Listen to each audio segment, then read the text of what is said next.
Bismillahirrahmanirrahim. Alhamdulillahirabbil alamin. Wassalatu wassalamu ala asyrafil anbiya wal mursalin sayyidina Muhammadin wa ala alihi wa sahbihi ajma'in. Subhanaka la ilma lana illa ma 'allamtana innaka antal alimul hakim. Rabbi shrah li sadri wa yassir li amri wa hlul 'uqdatam min lisani yafqahu qawli. Amma ba'd. Nawaina ta'allum wa ta'lim wa tadzakur wa tadhkir wa nafa intifa' wa ifadah wa istifadah wal hatta ala tamassuki bi kitabillah sunnati rasuli ibtiwa amradillah subhanahu wa ta'ala. Bismillahirrahmanirrahim. Qala al-mu'allif rahimahullah nafa'ana bihi wa fi ulumi bid darain amin. Kafal 'amilina jazaan ma huwa fatihuhu ala qulubihim fi ta'atihi wa ma huwa muriduhu alaihim min wujudi mu'anasatihi. Alhamdulillah, kita masih ditakdir Allah dapat istiqomah untuk membaca Ratibul Athos dan juga membaca kitab Ibnu Athaillah Sakandari, yang mana kitab hikam ini sebetulnya adalah membahas tentang ilmu rasa. Ilmu rasa itu yang tahu ya yang pernah merasakan. Orang tidak pernah makan soto, mamanya dijelaskan soto itu rasanya gini-gini, enggak, tak tahu mangan ya. Jadi kadang kita ngaji seperti ini teori dok, tapi enggak tahu hakikat rasanya temenan itu ya apa. Jadi kayak ngaji kita ini jelasno rasanya sego goreng rasanya, tapi awak itu enggak tahu mangan. Gambarannya seperti itu ngaji hikam. Jadi ilmu rasa, sebetulnya ilmu rasa ini yang bisa memahami yang pernah merasakan. Ya apa enake wong kumpul bojo iku, ya apa lak terang. Apa ya? Kayak hafid gak ero. Ngerti. Nak cak subahan, rasa tau model oper deh ya. Rasa-rasa. Jadi sekali lagi, tapi gini, ini motivasi buat kita. Kita dijelaskan tentang nasi goreng, kayak ya apa sih, aku pengen nyoba. Baik-baik nih sih ngeras iso ngerasakno ya. Tapi aku tahu diceritani kok enak jarene. Nah gitulah kita belajar ngaji hikmah itu. Kita ini sebetulnya dijelaskan macam-macam rasa ya. Walaupun kita sendiri sing ngomong dhewe iki ya kurang tahu ngrasakno ya. Ya, jadi makanya kadang banyak disindir orang ngaji hikam. Ngaji ngono lho wis seru wae. Iki padha gak rone, tapi ono kitabe. Ana kitabnya yang bisa kita pelajari. Dan insya Allah kita akan merasakannya. Amin ya rabbal alamin. Hikmah ini menjelaskan tentang kelezatan ibadah. Ya kan, nek wis ngomong kelezatan ibadah wis awake dhewe wis mundur. Tahu sampean salat iku terus nikmat, terus dulu di Hadramut itu ada seorang habaib, itu dijelaskan di Manhajus Sawi itu. Kalau bulan puasa itu tidak pernah mau baca Quran. Mergo napa? Wedi batal. Bergolak maca Quran itu langsung metu madune. Rasa legi. Saking zauknya itu. Jadi aku lah kok jenengan boten purun maca Quran Ramadan siang hari. Aku lah maca Quran iki lho koyo metu madunya. Jadi krasa legine itu krasa. Nah, awake dhewe. Iya, pahit iya. Ya, sampai segitunya karena apa? Ya wis dia sudah makomnya, wis merasakan nikmatnya ibadah. Makanya orang itu kalau sudah dzauq ilmu rasa, ya, dia meskipun sesuatu itu bagi orang itu menderita, menurut dia itu nikmat. Para mujahid sing perang nang Palestina, sing tentara-tentara sing wis di apa namanya benar-benar memahami apa keutamaan berjihad, seperti para sahabat-sahabat, malah digoleki kenikmatannya wae perang itu nikmat. Isin nak mati nang kasur isin apa melok Kanjeng Nabi kok matine nang omah. Duduk sesuatu yang membanggakan. Justru yang membanggakan, yang membuat dia napa jenenge bangga itu mati kalau di medan perang. Iku lak wis duwe ilmu dzauq. Lah awake dhewe sik wedi ya. Golek nggon sing aman, sing tenang berbarang rusut-rusut ya. Lah mereka layak kabul nalau matala ini gak ono wedine, gak ono mboti diomong wong. Kalau sudah itu. Nah, ini walaupun kita sama-sama belum bisa merasakannya, tapi kita sama-sama nerangno nikmate lezatnya ibadah itu bagaimana. Kafal amilina jazaan ma huwa fatihu. Cukup sebagai pembalasan, pakai balasan kepada orang-orang yang beramal apa yang telah dibukakan oleh Allah. Huwa fatihuhu. Jadi kalau Allah sudah membukakan kenikmatan dalam ibadah, luar biasa. Luar biasa kalau sudah merasakan nikmatnya ibadah. Itu kalau sudah dibuka. Jadi menurut Ibnu Athaillah akan cukup sebagai balasan orang yang beramal itu merasakan nikmatnya ibadah karena sudah dibukakan oleh Allah. Dibukakan ala qulubihim, di hati mereka, fi ta'atihi, di dalam melakukan ketaatan, wa ma huwa muriduhu, dan apa yang telah diberikan Allah kepada mereka, muriduhu alaihim min wujudi mu'anasati. Mereka diberi dari kesenangan-kesenangan yang mereka rasakan di waktu munajat kepada Allah Subhanahu wa ta'ala. Jadi nikmatin dunia sing diantaranya diberikan oleh Allah di dunia kepada orang-orang yang bertakwa, orang-orang yang soleh, yaitu nikmatnya diberi futuh, diberi kelezatan ketika dia bermunajat kepada Allah Subhanahu wa ta'ala. Jadi gak usah ngenteni nang akhirat, ibadah nang dunia ae wis dia itu merasa nikmat. Sekali lagi ini ngaji ilmu rasa dzauq.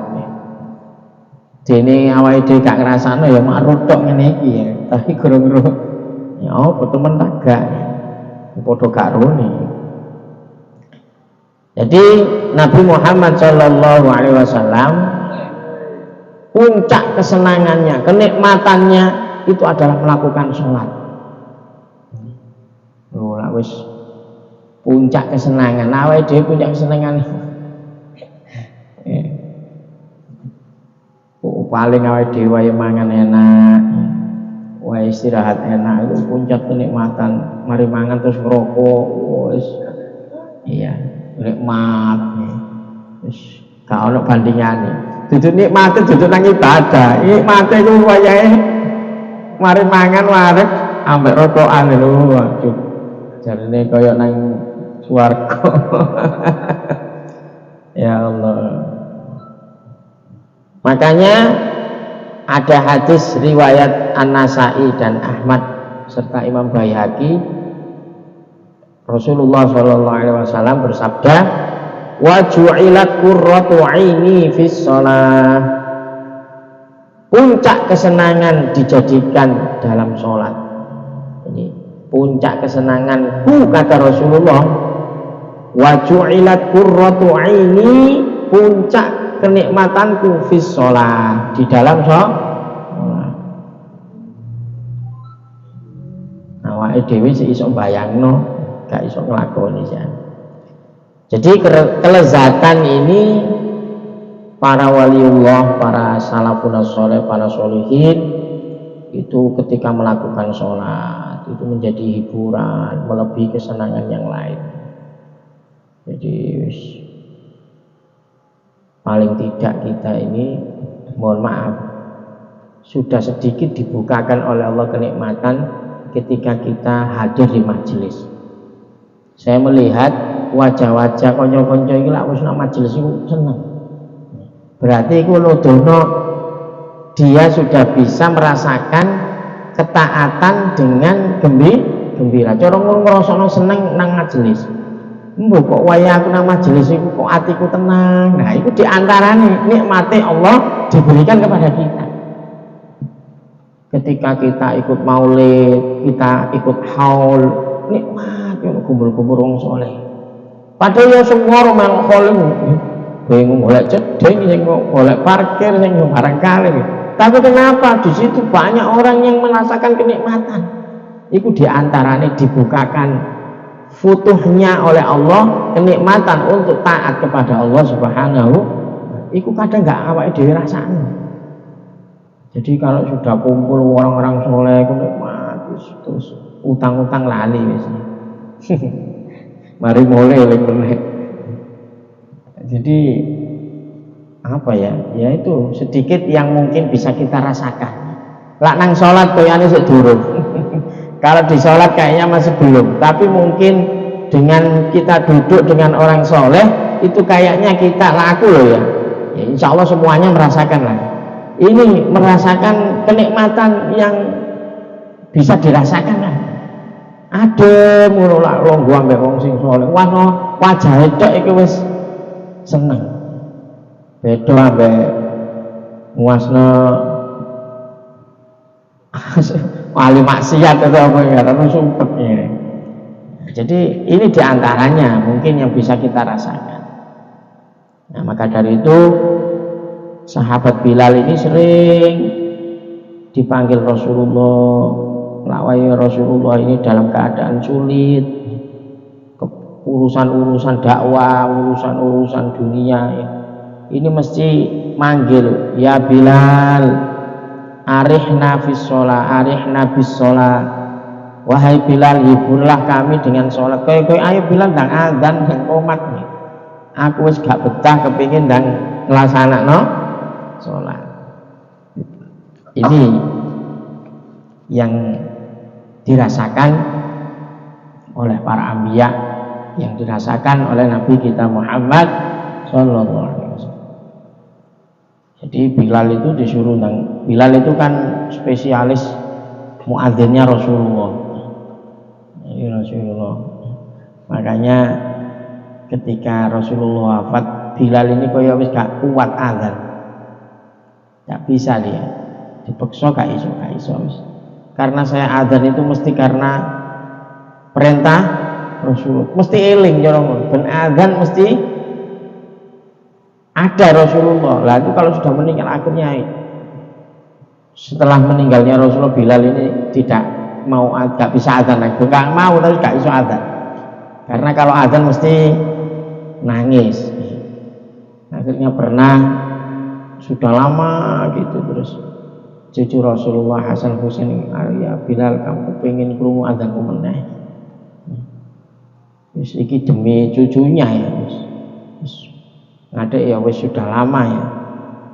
Akhirnya Bilal azan di kota Madinah. Seketika itu satu kota Madinah nangis semua. Karena apa? Lak krungu azane Bilal mesti eling Kanjeng Nabi. Cara ikatannya kuat sekali.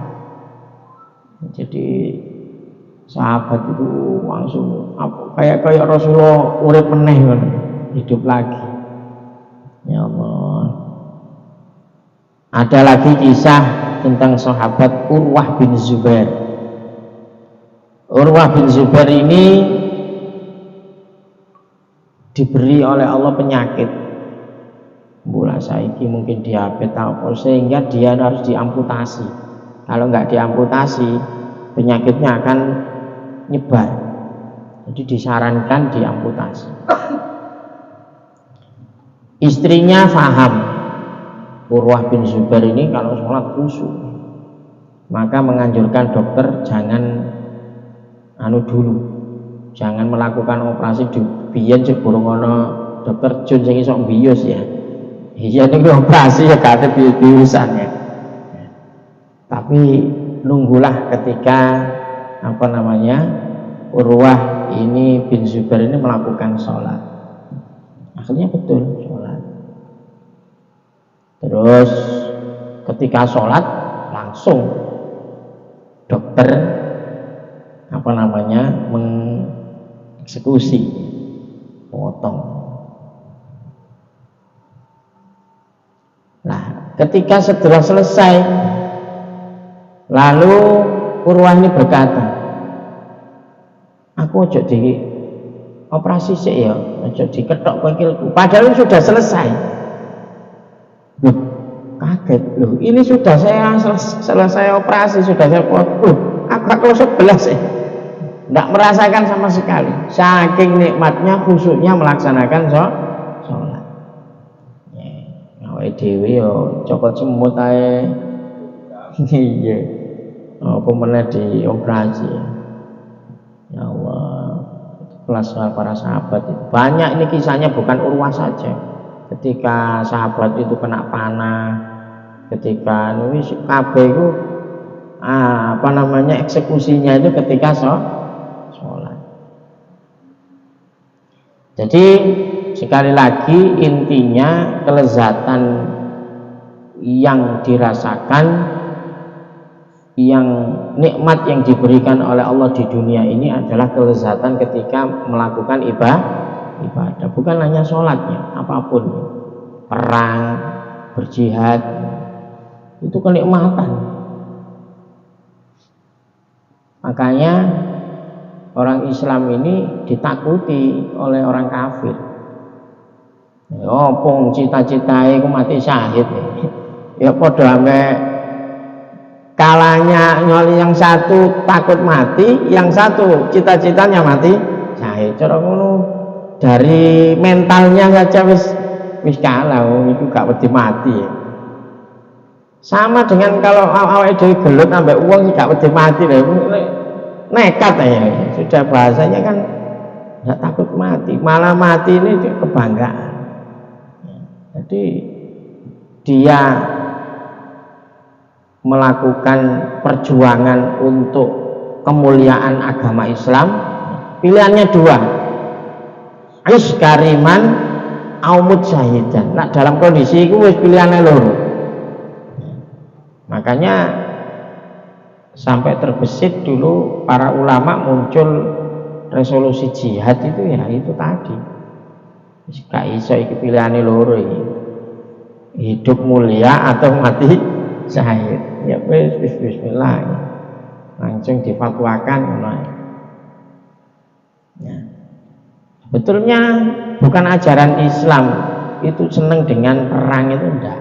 Ada orang yang punya anggapan salah bahwa Islam ini disebarkan dengan peperangan. Mboten, gak ono. Perang itu memang jalan terakhir, ya Rasulullah Shallallahu Alaihi Wasallam pasti melakukan kedamai dulu, disurati Raja Rom, disurati dijak damai, disampaikan, mesti gitu. Tapi mereka yang nantang, mereka yang menghalang-halangi, mereka yang menginginkan Islam ini tidak menyebar, ya itu jalan terakhir ya perang. Jadi jangan dimaknai lu ala Islam itu tiba nyebarno agamane sampai perang ya. jajah ini, enggak, itu pemahaman yang salah. Ya. Jadi perang ini ibarat orang itu ya kalau memang harus dioperasi ya harus dioperasi, bahasanya kan gitu. Ya. Kalau orang sehat dipotong kakinya ya gak mungkin ya. Itu ngawur jenenge ya. Ya. Tapi ini sudah keadaan darurat. Ya. Sudah tidak ada jalan lain kecuali berjihad di jalan Allah Subhanahu wa taala. Wis perang. Jadi banyak peperangan dipimpin langsung Rasulullah. Ada yang Rasulullah nggak mimpin tapi memasrahkan sahabat-sahabatnya ya, untuk perang. Ya. Maka dari itu kita lah seandainya ini perang temen, insya Allah aku ya semangat tak kalau umpamanya perang temen loh, melawan orang kafir gitu ya wis timbangannya urip nanggunya soro-soro mending golek anu aja ya. Jadi ya tapi kita nggak berharap perangnya, nggak berharap, tapi kalau sudah tidak ada jalan kecuali harus berperang ya perang. Ini yang dirasakan para sahabat-sahabat dulu jadi jangan terus punya pikiran Islam ini disebarkan dengan pedang, dengan peperangan. Karena ada yang mencoba ini istilahnya dakwah yang terbaik itu dakwah yang ada di Indonesia. Jadi penyebarannya itu tanpa ada peperangan. Iya, kalau memang kalau dengan nggak usah perang bisa masuk, ya kenapa tidak? Mungkin Allah mentakdirkan orang Jawa ini gampang didakwahi, cara ngono mudah ya. Tapi kan nggak semua suku, nggak semua negara itu seperti Indonesia. Ya. Jadi ada yang wong Arab itu dakwahi keliru, tonton Indonesia perang. Ya. Akhirnya menyalah-nyalahkan pendakwah yang ada di sana loh. Gak iso podo, wonge gak podo. Memang tabiatnya orang Arab memang seperti itu, ta'assub, kesukuannya kuat. Nah, cara nak Jawa koyo Madura. Jadi ininya kuat. Kesukuan itu kuat. Nah, itu sudah ada sejak zaman jahiliyah. Jadi akhirnya ya banyak terjadi peperangan ya akibat seperti itu.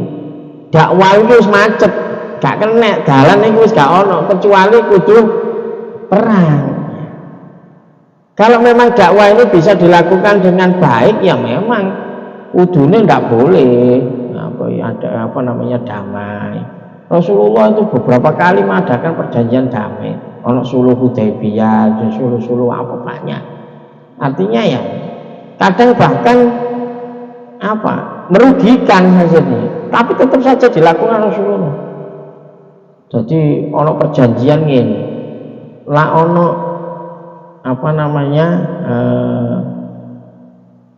orang yang saya tawan ya wong kafir wong Islam yang ketahuan ndak akan saya berikan, tapi nanti kalau harap diserahkan kalau orang kafir dan ada harus itu kan nggak fair. Sahabat-sahabat itu gak terima bisa kan Nabi. Tapi kan yang diharap bukan itu, enggak. Ini siasat lah istilahnya. Kadang memang kudune ngono, disiasati dulu ya. Agar tidak sampai terjadi la iso yo perang lho bahasan. Makanya ketika Fathu Mekah itu kan kita orang Nabi kan wis kuat itu. Cara ngono wis cara gelem ngejurno wong wis iso. Tapi Kanjeng Nabi tidak melakukan. Malah dikai kesempatan sapa sing gelem mlebu Masjidil Haram aman. Sapa yang belum masuk rumahnya Abu Sofyan aman. dikasih banyak ini opsi. Ayo, akhirnya Fathu Mekah ini tidak ada satupun pertumpahan darah. Ini bukti bahwa Islam itu senang dengan perdamaian. Tapi wong itu gawe isu Islam itu radikal. Islam itu akhirnya banyak orang yang fobia, istilahnya takut betul dengan gara-gara seperti itu. Ada orang yang memang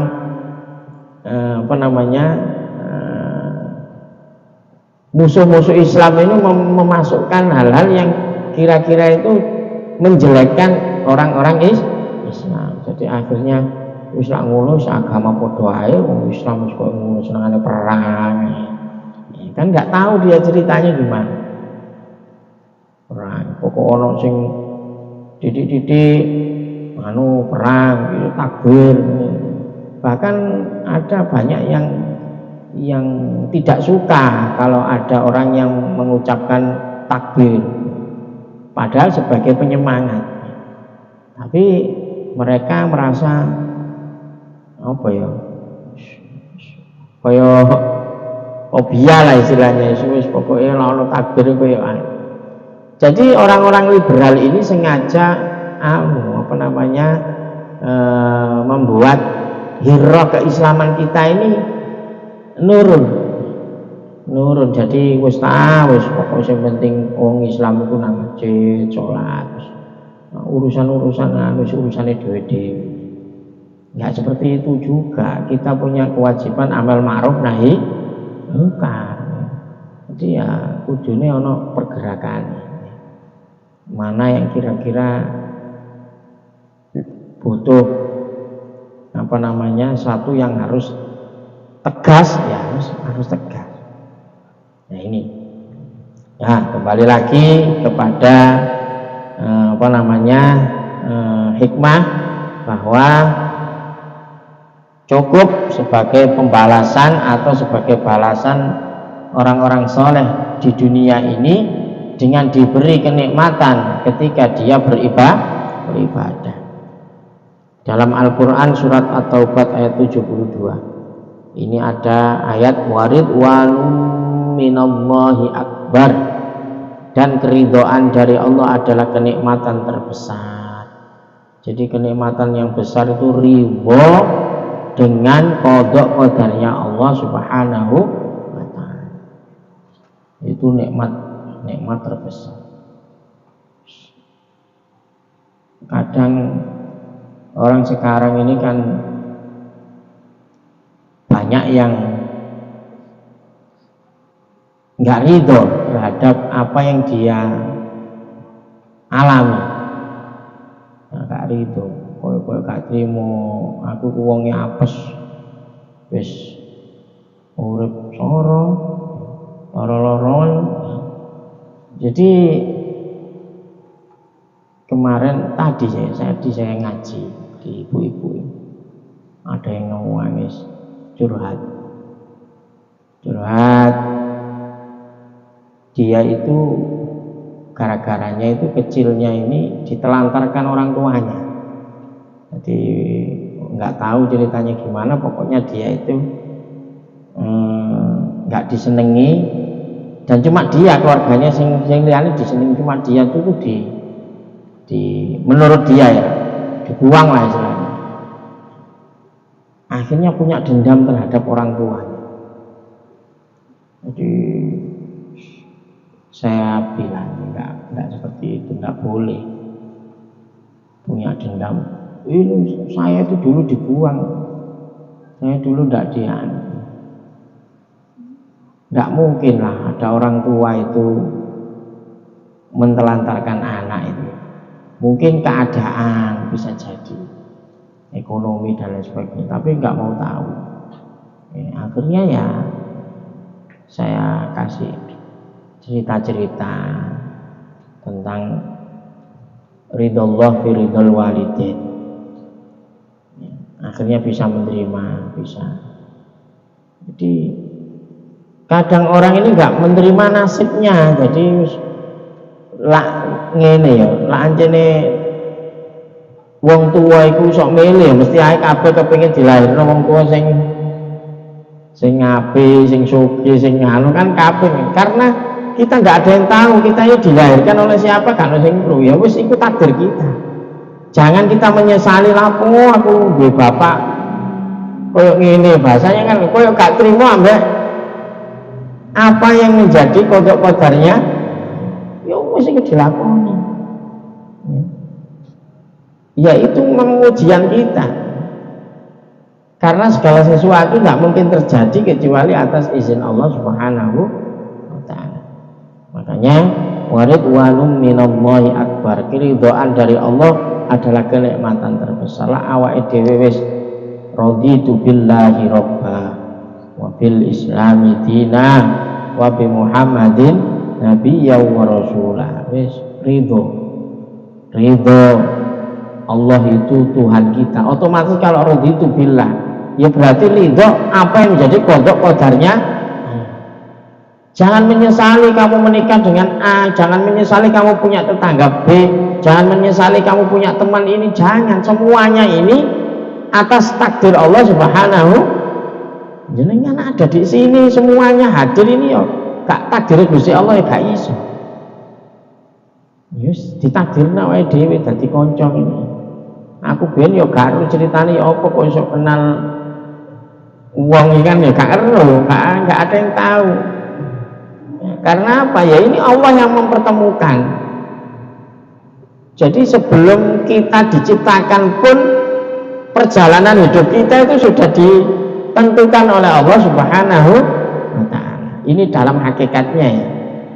Bukan berarti terus wis ngono wis tak melaku nih. Enggak, kita tetap wajib ikhtiar. Kita punya pilihan, kita punya akal. Kita bisa memilih mana yang baik, mana yang benar. Maka pilihlah takdir yang baik. Jadi takdir itu ya milih. Walaupun hakikatnya sudah dipilihkan oleh Allah, tapi kita punya ini, apa bahasanya itu, punya ikhtiar. Ikhtiar kita ini, kita tidak tahu takdir kita bagaimana. Jadi sebetulnya kita ini hanya berjalan sesuai dengan takdir kita. Cuman jalan yang bagaimana yang harus kita lakukan, ya tentunya jalan yang sesuai dengan syariat. Jadi apa yang menjadi, karena apa? Karena diantaranya orang yang ditakdirkan ahli surga itu seneng majelis ilmu. Nah itu kan ada tanda-tandanya. Di man yuridillahu khairan yufaqihu fiddin. Siapa yang dikehendaki oleh Allah baik, menjadi orang baik, pasti dia akan dipahamkan urusan agama.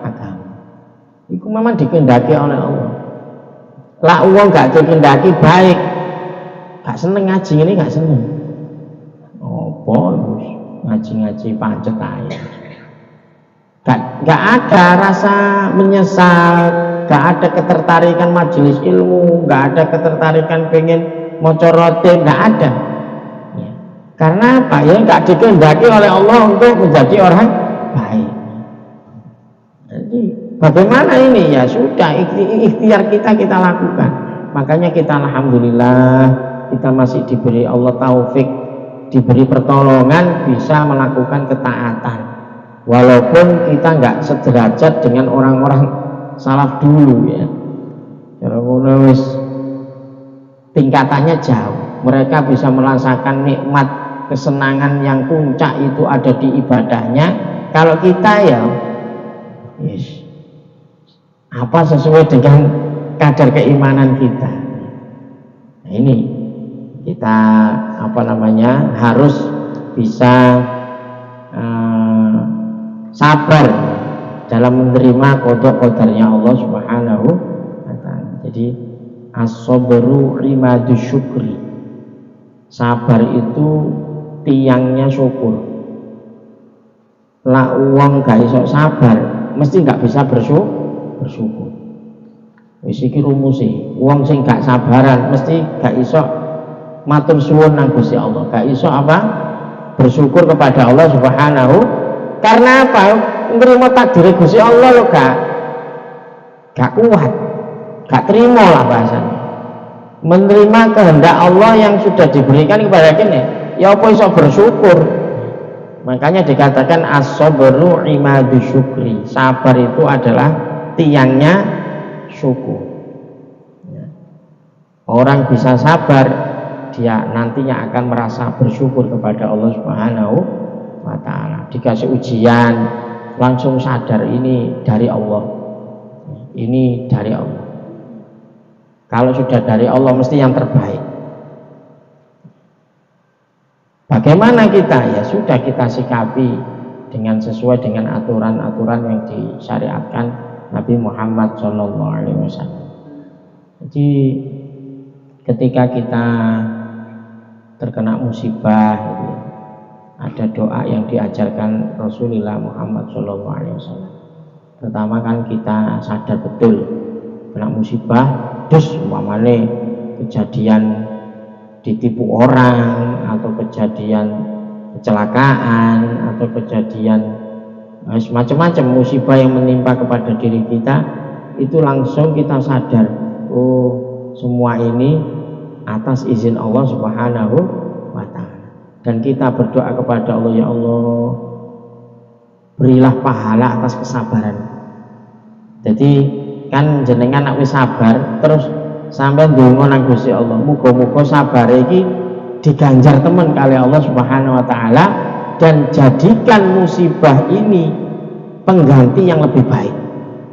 Iku dongane Kanjeng Nabi, fakhlufni khairan.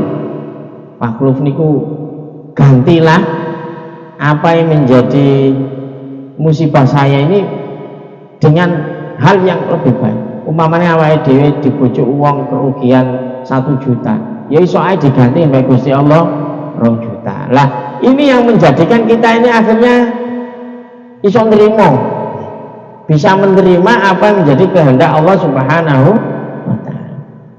Percuma masuk disesali ya apa ya, percuma wis jenenge wis ngono dalane ya. Jadi ya ini yang harusnya kita bangkitkan ya. Jadi bersabar atas apa yang menjadi takdir Allah Subhanahu wa ta'ala. Wa ridwanu minallahi akbar. Ya, keridhaan Allah ini adalah kenikmatan yang terbesar bagi orang-orang yang beriman. Jadi bagaimana caranya untuk meraih kelezatan beribadah? Ya, beribadah dengan sungguh-sungguh, dengan rasa cinta kepada Allah ya. Ini akan muncul ya, akan muncul. Melakukan ibadah itu kalau transaksional, kepingin jaluk, iya ya itu kurang bisa merasakan kenikmatan. Jadi ono nyambut gawe mergo mikir bayarane mawane, hanya mikir apa transaksional, aku olak nglakoni ngene kudu dikeki ngene. Ya biasanya rada paksa. Ya itu tingkatan kita memang. Cek rada paksa ibadah itu maksa. Karena apa? Ya iku mau ana kepengin mendapatkan sesuatu. Ya. Ambek Gusti Allah. Nah, mestinya itu bagaimana tingkat yang tertinggi? Tingkat yang tertinggi itu adalah kita beribadah itu karena murni Allah itu yang layak untuk disembah. Meskipun kita diberi nikmat, gak diberi nikmat, memang Allah itu yang seharusnya. Yo sewajarnya lah kita menyembah kepada Allah. Jadi lah jenengan nyambut gawe karena faktor ya umpamane jenengan melok nang omah, ikut bersama saya makan, saya kasih ya sak wajare lah gelem ngewangi ya, sak pantes sih, gak usah dikongkon, gak usah dikei pahala, gak usah dikei imbalan, ya ngerti wis ya wis aku diwapiki sembarang kali masuk atus aku. Nah, jadi orang-orang yang soleh itu merasa sepantasnya lah kita itu beribadah kepada Allah Subhanahu wa Ta'ala, karena kita ini sudah seorang hamba dan tidak layak sudah untuk tidak harus ibadah itu murni karena memang harus kita itu menyembah Allah Subhanahu. Wis kakean nikmat sing diwehno iku wis kakean. Jadi orang seperti itu akhirnya tidak merasa transaksional ya.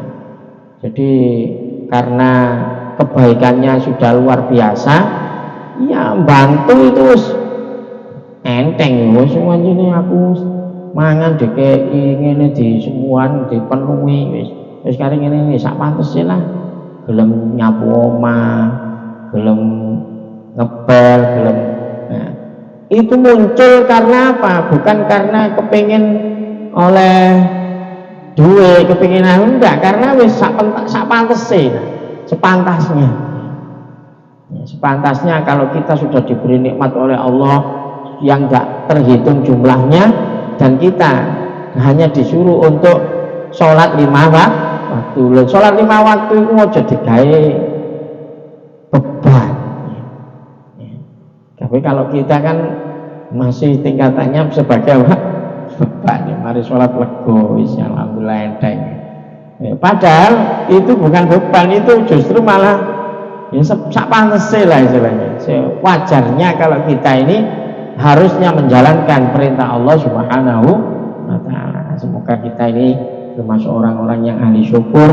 Semoga kita semuanya nanti menghadap Allah dalam keadaan husnul khotimah. Amin ya rabbal alamin. Ya rabbana tarafna bi annana tarafna asrafna wa asrafna fatub alaina tauba taghsil li kulli hauba wastur lana al-awrati wa aminil ro'ati waghfir wal ani sairil khilani wa kulli dhi mahabba au jiratin au suhbah wal muslimina ajma' amin rabbi isma' fadlan wa judan manna la bikisabi minna bil mustafa rasuli nanda bi kulli salla wa sallam rabbi alaihi atal habib wa alihi wa sahbihi idada tasisuhi walhamdulillahi fil barri wa ta'ala subhana rabbika rabbil izzati amma yasifun wa salamun alal mursalin walhamdulillahi rabbil alamin. Assalamualaikum warahmatullahi wabarakatuh.